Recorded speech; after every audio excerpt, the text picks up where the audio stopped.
വാർത്തയിലേക്ക്. ചിറ്റൂർ പുഴ ശുദ്ധജല വിതരണ പദ്ധതി ജലവിതരണം നിർത്തിവെച്ചു. പുഴയിലെ ജലം മലിനമായതാണ് കാരണം.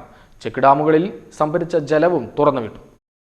പുഴയിൽ മീൻ പിടിക്കുന്നവർ ചെക്ക് ഡാമുകളിൽ രാസവസ്തുക്കൾ കലർത്തി മീൻ പിടിച്ചതാണ് ജലം മലിനമാകാൻ കാരണം.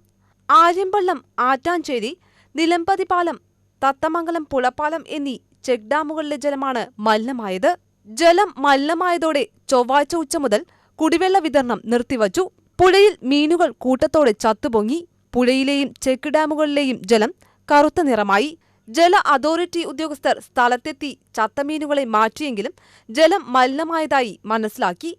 ഇതോടെ ചെക്ക് ഡാമുകളിൽ നിന്ന് ജലം പമ്പ് ചെയ്യുന്നത് നിർത്തിവച്ചു. മീൻപിടുത്ത മാഫിയകൾ ജലത്തിൽ വിഷം കലർത്തിയതാണെന്ന് സംശയിക്കുന്നു. രാത്രിയിൽ പുഴയിലും ചെക്ക് ഡാമുകളിലും മീൻ പിടിക്കാൻ സംഘമായി വരാറുണ്ടെന്ന് പരിസരവാസികൾ പറഞ്ഞു. ചിറ്റൂർ പുഴയിലെ ജലം വറ്റിയതിനാൽ കുന്നംകാട്ടുപതി റെഗുലേറ്റർ തുറന്നാണ് പുഴയിൽ വെള്ളം എത്തിച്ചത്.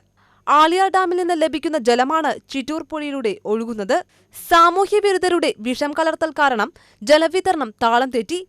ചിറ്റൂർ തത്തമംഗലം നഗരസഭ, പട്ടഞ്ചേരി, പെരുമാട്ടി, പെരുവെമ്പ്, കൊടുവായൂർ, പുതുനഗരം പഞ്ചായത്തുകളിലെ ശുദ്ധജല വിതരണം താളം തെറ്റി. കൂടാതെ ടാങ്കർ ലോറികളിൽ ഇവിടെ നിന്ന് വിതരണം ചെയ്യുന്ന ശുദ്ധജല വിതരണവും താളം തെറ്റി. ചെക്ക് ഡാമുകളിലെ ജലം സുരക്ഷിതമാക്കിയാൽ മാത്രമേ ശുദ്ധജല വിതരണം പുനഃസ്ഥാപിക്കാൻ കഴിയുകയുള്ളൂ.